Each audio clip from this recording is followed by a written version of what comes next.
పిల్లలు తిన్నప్పుడే మీకు పెద్ద పెద్దోళ్ళ దగ్గర నుంచి స్టార్ట్ అయితే చిన్నోళ్ళు మారుతారు.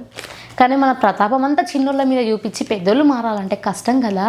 ఆయన మతం అడగలే, కానీ ఏదో ఒకటి బతుకు తీరు కోసం ఎన్నో మార్గాలు అంటారు కాబట్టి ఇది ఒక్క మార్గం ఎంచుకున్నాడు అన్న.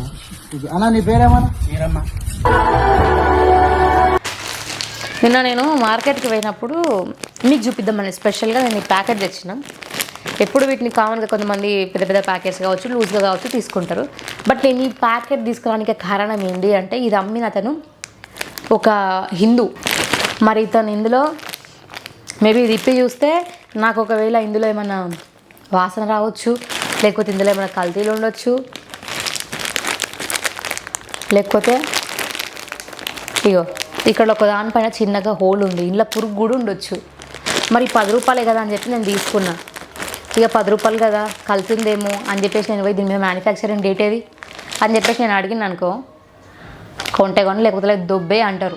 అదే ఒక ముస్లిం పాలకోవా తీసుకొస్తే మాఫియా అంటారు. అందరు అట్లా ఉండరు కదా, కొందరే ఉంటారు కదా అట్లా. మరి దీని మీద మ్యానుఫ్యాక్చరింగ్ డేట్ అయితే నాకు ఏడా కనబడతలేదు. సరే ఇది వదిలేద్దాం. నేను నిన్న ఇంకో ప్యాకెట్ తెచ్చుకున్నా. యాక్చువల్లీ అల్లం నేను కుళ్ళగా ఉంటా అంటే మా అమ్మ వద్దు అన్నది. సడన్గా నేను ఇది తీసుకునే కాడికి రాగానే నాకు ఎగ్జాక్ట్ ఇదే ప్లేస్లో ఇది కనిపించింది. ఇక్కడ వీళ్ళు అల్లం ఒకటే కాదు, వెల్లుల్లిగడ్డ కూడా అమ్ముతున్నారు. ఇంకా ఇట్లనే జీలకర్ర కొంచెం చిన్న ప్యాకెట్లు గట్ట అమ్ముతారు. మరి వీటిపైన ఎక్స్పైరీ లేదు, 10 రూపాయలనే అమ్ముతారు. మరి 10 రూపాయలలో ఎంత కల్తీ ఉందో, ఈ 10 రూపాయలలో ఏం చేస్తుందో అని నేను అడగలనా? మరి ఇదేంటి, వీటిపైన ఎక్స్పైరీ లేవు కదా, ఇప్పుడు ఎవరిని అడుగుమంటారు? నేను పోలీసులకు చెప్పాలనా, కంప్లైంట్ ఇవ్వాలనా వాళ్ళ మీద?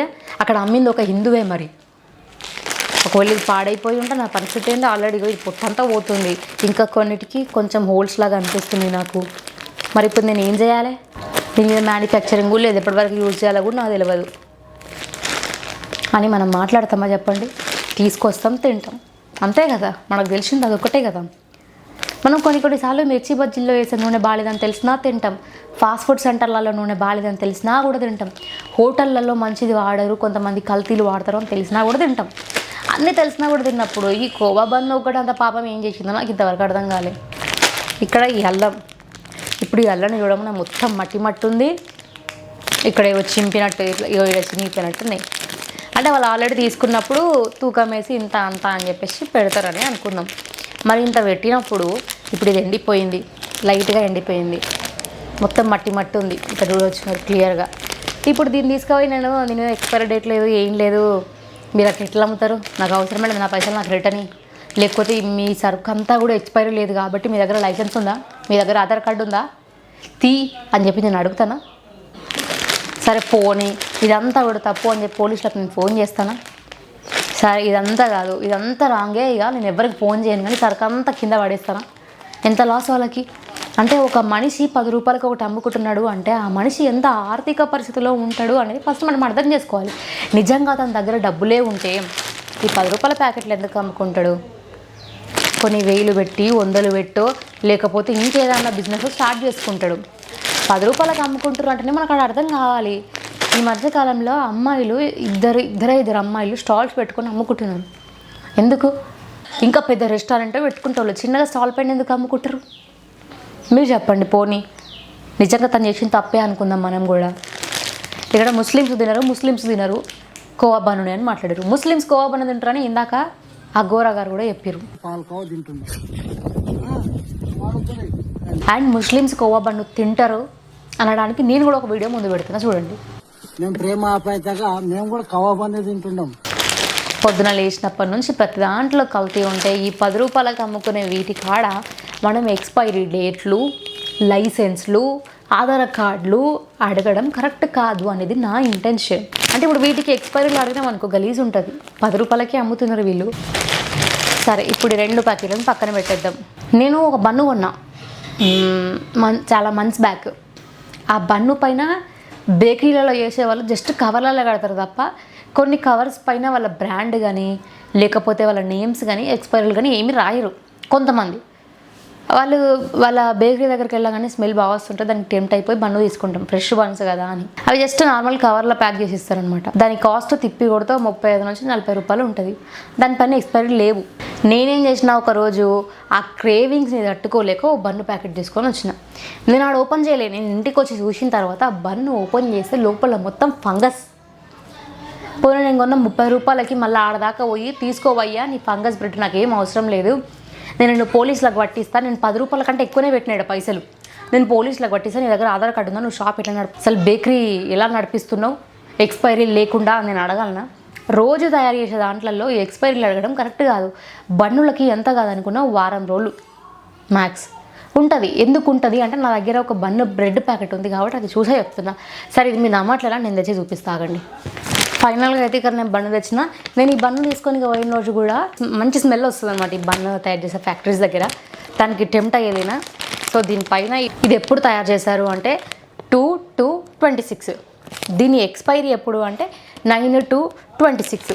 ఇది ఒక మంచి హోటల్. అంటే ఇలా కల్తీలు లేవా అని నన్ను అడగొచ్చు. కల్తీలు లేవా అంటే కల్తీ లేకుండా ఏది లేదు ఈ రోజులలో. మనం తాగే నీళ్ళ కాడ నుంచి ప్రతి దాంట్లో కల్తీ నడుస్తుంది. కల్తీ లేదా కల్తీ ఉందా అనేది పక్కన పెడితే సో ఆడ ఏది తీసుకున్నా కూడా బాగుంటుంది అని ఒక ఇంటెన్షన్తో తీసుకున్నా. అందుకోసమనే వాళ్ళు దీనిపైన నేమ్తో సహా ఇందులో ఏమేమి కలిసినాయి, కార్బోహైడ్రేట్స్ ఎంత ఉన్నాయి, షుగర్ లెవెల్ ఎంత ఉంది, ప్రోటీన్స్ ఎంత ఉన్నాయి, ఫ్యాట్ ఎంత ఉంది, ఇవన్నీ కూడా వీళ్ళు ఇక్కడ దీనివల్ల ఎనర్జీ ఎంత వస్తుంది, దీంట్లో ఐరన్ ఎంత ఉంది అనేది కూడా క్లియర్గా వీళ్ళు ఇక్కడ మెన్షన్ చేయడం జరిగింది. సో ఇప్పుడు మెన్షన్ చేసినంత మాత్రాన ఇక్కడ ఏవైతే మెన్షన్ చేసిరో అవన్నీ కూడా ఎగ్జాక్ట్ ఇందులో ఉంటాయి అని గ్యారంటీ ఉందా? చాలామంది డాక్టర్లు స్కిన్ ప్రొడక్ట్స్ పైన నయాసినమైడ్ అనో లేకపోతే ఇంకేవో ఉన్నాయని చెప్పేసి సన్ స్క్రీన్లే అనుకుందాం. ఒక అతను రీసెంట్గా రివ్యూ చేసినప్పుడు ఆ సన్ స్క్రీన్లలో కూడా వాళ్ళు ఏవైతే ఇంగ్రీడియంట్స్ ఇందులో ఉన్నాయని రాసిరో ఆ ఇంగ్రీడియంట్స్ వాటి లోపల లేవు, కొంతమంది అబద్ధంగా వాటిపైన జస్ట్ నామకే వాస్తా రాస్తున్నారు అన్నారు. అంటే లైసెన్సులు తీసుకొని కూడా ఇలాంటివి చేయడం, లేనివి రాయడం కరెక్టా? మరి వాటిపైన ఎందుకు ప్రశ్నించలేదు? కల్తీ అనేది ఈ రోజులలో కామన్ వర్డ్ అయిపోయింది. అలా అని చెప్పేసి మనం కల్తీని ఊరుకోవాలా, వీటిని అరికట్టొద్దా అంటే అరికట్టాలి. కానీ ఎక్కడ పెద్దోళ్ళ దగ్గర నుంచి స్టార్ట్ అయితే చిన్నోళ్ళు మారుతారు. కానీ మన ప్రతాపం అంతా చిన్నోళ్ళ మీద చూపించి పెద్దోళ్ళు మారాలంటే కష్టం కదా. అది నేను చెప్పేది. ఇప్పుడు ఈ బన్ను అక్క 9th అని చెప్తున్నావు, ఎట్లా తింటున్నావు అని అంటారు మీరు. ఇది ఆల్రెడీ ఎక్స్పైర్ అయిపోయింది. అయినా సరే నేను ఈ వీడియో కోసం మా మమ్మీకి చెప్పి మేము ఫ్రిడ్జ్లో పెట్టినాం, కొన్ని తినేసినాం, ఇంకా ఇవి మిగిలి ఉన్నాయి. ఇక మా మమ్మీ నిన్న పడేస్తా అంటే వద్దు మమ్మీ జర్సే పాపం నేను వీడియో కోసం దీన్ని యూజ్ చేసుకుంటా అని చెప్పిన అనమాట. జస్ట్ మీకు చూపించడం కోసం మాత్రమే ఇప్పుడు దీన్ని వాడేస్తాం. సో ఒక క్లారిటీ రావాలి, మనం ఏదైనా మాట్లాడినా కూడా దాంట్లో క్లారిటీ ఉండాలి అని చెప్పేసి. అండ్ దీనికి కూడా కొంతమంది నాకు నిన్న ఒక్కడే అనుకుంటా, ఒక్కరు లేదా ఇద్దరు నెగిటివ్ కామెంట్లు చూసిన.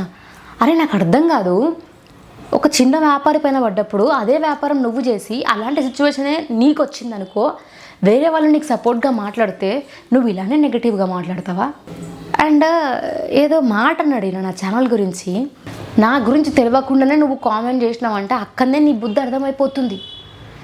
నా ఛానల్ గురించి చేశాడు, నేను నన్ను పర్సనల్గా అనలేడు, ఛానల్ గురించి అది అన్నాడు. ఒక్కసారి నా ఛానల్ పోయి ఫస్ట్ నుంచి ఇప్పటివరకు చూడు. నా దాంట్లో చాలా ఇష్యూస్ పైన అండ్ కొన్ని ఫ్రాడ్స్ పైన కావచ్చు, కొన్ని సోలో వీడియోస్ కావచ్చు, నేను చాలా చేసిన ఇట్లాంటివి. చాలా వాటిపైన నేను స్పందించిన.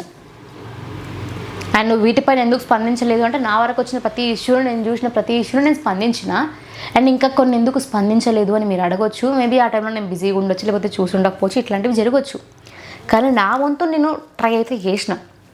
ఇఫ్ ఇన్ కేస్ నువ్వు పోయి చూసి నా ఛానల్ నీకు ఏమైనా తప్పు కనిపించింది, నేను చేయడం వల్ల ఎవరికైనా లాస్ అయ్యింది, ఒకవేళ నా పేరు వాడుకొని ఎవడైనా స్కామ్స్ చేసిండు లేకపోతే ఇంకేమైనా చేసిండు అని అనుకుంటే నువ్వు అప్పుడు వచ్చి కామెంట్లో చేయి. నిజంగా నీకు బుద్ధి ఉంటే. నీకు బుద్ధి లేక నువ్వు నీ నోటికి వచ్చినట్టు మాట్లాడుతున్నావు. అండ్ ఇంకొకటి నేను క్లియర్గా చెప్తా, ఎవడో గడ్డి తిన్నాడు అని ప్రతి ఓడు గడ్డి తినడు.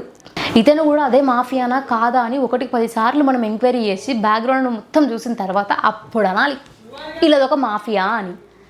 అండ్ ఆ కోవాలో కూడా అది ఇప్పటిది కాదు, దాని మీద ఎక్స్పైరీ లేవు అని అనుకున్నప్పుడు డైరెక్ట్ వాడిని తీసుకెళ్ళి ఒక ఫుడ్ సేఫ్టీ డిపార్ట్మెంట్కి ఇచ్చి ఇది చూడండి మేడం అని వాళ్ళకి చెప్పాలి. వాళ్ళంతా కూడా తీసుకొచ్చి అవును ఇందులో కల్తీ ఉంది అని వాళ్ళు క్లియర్గా చెప్పితే అప్పుడు వీడియో తీసి నిజంగా ఇందులో కల్తీ ఉందంట, ఇదిగోండి నాకు ఫుడ్ అథారిటీ వాళ్ళు ఇచ్చిన సర్టిఫికేట్ అని చెప్పేసి చూపించుంటే ఎవ్వరూ ఏమనకపోయేవాళ్ళు, ప్రతి ఒక్కరు అప్పుడు మీకే సపోర్ట్ చేసేవాళ్ళు. ఒకటే మాట చెప్తా, దీన్ని రాజకీయంగా చూడాలి అనుకున్న వాళ్ళకు ఇందులో ఇది మాత్రమే కనిపిస్తుంది. దీన్ని ఒక చిరు వ్యాపారిగా చూసే వాళ్ళకు తన బాధ మాత్రం, వాళ్ళ ఆవేదన మాత్రం అర్థమవుతుంది. ఇంకో కోణంలో చూసే వాళ్ళకి ఇంకో కోణంలోనే అర్థమవుతుంది. ఇదంతా పట్టించుకోకుండా ఎవరికి ఏది నచ్చితే అది, అంటే ఈ టాపిక్కి సంబంధం లేకుండా కామెంట్లు పెట్టేవాళ్ళు ఉంటారు కొంతమంది. సరేలే, పెట్టించే బ్యాచ్ కొంతమంది ఉన్నప్పుడు పెట్టేవాళ్ళు కూడా కొంతమంది ఉంటారు. I accept that. నాకేం ఫరక్ పడదు. ఫస్ట్ ఆఫ్ ఆల్ ఎందుకు అంటే తప్పు చేయనంత వరకు నేను ఎవ్వరికీ భయపడను. మనం ఎన్ని మంచి చేసినాం అనేది మర్చిపోయి ఒక్క తప్పు చేసినా దాన్నే పట్టుకొని లాగుతారు. అండ్ ఒకప్పుడు నేను ఇంటర్వ్యూస్ చాలానే చేసిన. ఒకప్పుడు నేను ఒక ఛానల్లో వర్క్ చేసినప్పుడు నా వరకు నేను ఎలాంటి ఇంటర్వ్యూస్ చేసినా అనేది అప్పుడు నాకు పెద్ద అవగాహన లేదు. నేను అప్పుడే స్టార్టింగ్ కాబట్టి వాళ్ళు చెప్పిన పని నేను చేయాల్సి వచ్చింది. కానీ నేను నా ఛానల్ పెట్టాక ఒక మంచి కాజ్ కోసం నడపాలి అని అనుకున్నా. అందుకోసమన్నా నేను ఇట్లాంటి ఇష్యూలపైన డెఫినెట్గా స్పందించాలనే స్పందిస్తున్నా.